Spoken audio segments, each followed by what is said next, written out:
Road സുരക്ഷയ്ക്കായി സർക്കാർ കൊണ്ടുവന്ന AI ക്യാമറ പദ്ധതി അട്ടിമറിക്കാൻ പല വഴിക്കും ആദ്യഘട്ടത്തിൽ പ്രതിപക്ഷം ശ്രമിച്ചു. ജനരോഷം ഇളക്കിവിടാൻ മാധ്യമങ്ങളുടെ സഹായത്തോടെ വ്യാപക പ്രചരണങ്ങൾ നടത്തി. അതിൽ ഞാൻ പറയാം, അവസാനത്തെ അവസരമാണ് മുഖ്യമന്ത്രിക്ക്. നമുക്ക് ആലോചിക്കാം.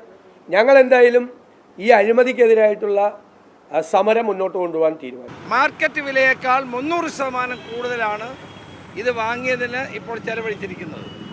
ഇങ്ങനെ വലിയ തോതിലുള്ള തീവട്ടിക്കൊള്ളയാണ് AI ക്യാമറയുമായി ബന്ധപ്പെട്ട് നടന്നിരിക്കുന്നത്.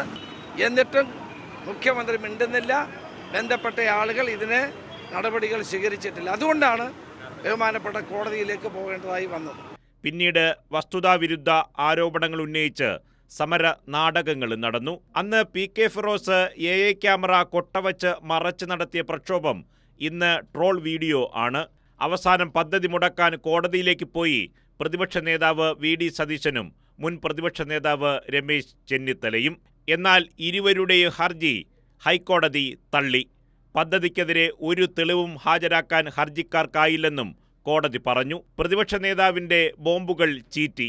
ഇപ്പോൾ VD സതീശന് കോടതിയോടാണ് പിണക്കം. ഒരു താല്പര്യമില്ല, കോടതിക്ക് താല്പര്യമില്ല അത് പരിശോധിക്കാൻ. ഒരു താല്പര്യമില്ല കോടതിക്ക്. അല്ല, അതൊക്കെ നോക്കിയാൽ മതി. നല്ല ഫയലാണത്, അത് നോക്കിയാൽ മതി, വായിച്ചാണല്ല അതായിരിക്കും അങ്ങനെ പറഞ്ഞത്.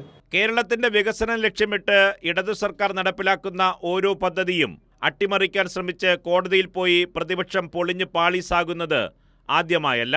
മാരത്തോൺ തോൽവിയാണ് പ്രതിപക്ഷത്തിന്റെ ചരിത്രം. തോട്ടപ്പള്ളി മണൽവാലൽ കേസിലെ ഹർജി വിജിലൻസ് കോടതിയാണ് തള്ളിയത്. പിന്നാലെ ബ്രൂവറി ആരോപണം ഹൈക്കോടതി തള്ളിക്കളഞ്ഞു.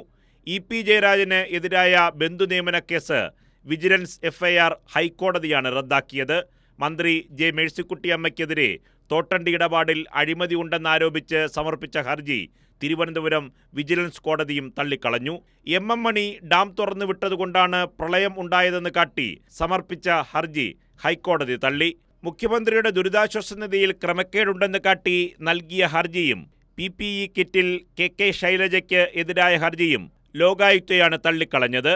പിന്നീട് സാധാരണ മനുഷ്യർക്ക് സൗജന്യ ഇന്റർനെറ്റ് ഉറപ്പാക്കുന്നതിനുള്ള K-ഫോണിനെതിരെയും പ്രതിപക്ഷം കോടതിയെ സമീപിച്ചിരുന്നു. ആ ഹർജിയും ഹൈക്കോടതി തള്ളിയിരുന്നു. നിർഭൻ ചക്രവർത്തി, കൈരളി ന്യൂസ്, തിരുവനന്തപുരം.